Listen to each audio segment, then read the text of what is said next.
بەناوی خوا لە بەژمارەی ئەمجارەدا باس لە داهاتی ناوخۆی هەرێمی کوردستانەکەین لە ساڵی 2024دا.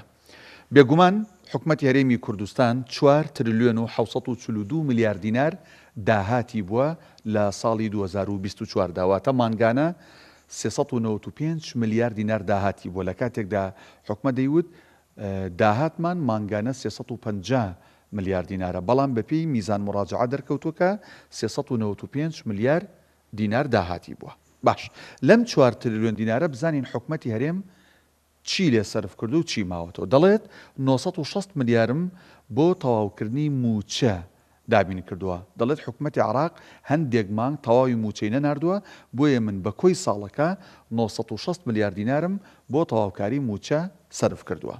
هەروەها لە ساڵی 2024دا بە چەند گوژمەیەک حکومەتی هەرێم 399 میلیارد دیناری ڕادستی بەغدا کرد کە ڕێکەوتبوون لە 150 داهاتی ناوخۆ بەڵامی هەموو ساڵەکەی نەکرد تەنها 4-5 گوژمەی نرد ئەویش بە هەمووی 399 میلیارد دینار بوو. باش حکومەتی هەرێم ئەڵێت 1 تریلیۆن و 920 میلیارد دینارم بۆ خەرجی وەزارەتەکان سەرف کردووە بەبێ ئەوەی هیچ زانیاریەک هیچ ڕوونکردنەوەیەک هیچ وردەکاریەکیش بخاتە ڕوو. ئەمە لە کاتێکدا وتەبێژی پێشووتری حکومەتی هەرێم ڕایگەیاندبوو کە خەرجی وەزارەتەکانمان دابەزاندۆ بۆ 100 میلیارد دینار بەڵام بەم پێبێت مانگانە نزیکەی 160 میلیارد دینار وەزارەتەکان خەرجیانە. هەروەها حکومەتی هەرێم ئەڵێ بۆ وەبەرهێنان 426 میلیارد دینارمان سەرف کردو. ئەمەش بەبێ ئەوەی هیچ پرۆژەیەک دیار بێ هیچ زانیاری و دیتێڵ و وردەکاریەک بۆ هاوڵاتیان بخاتە ڕوو.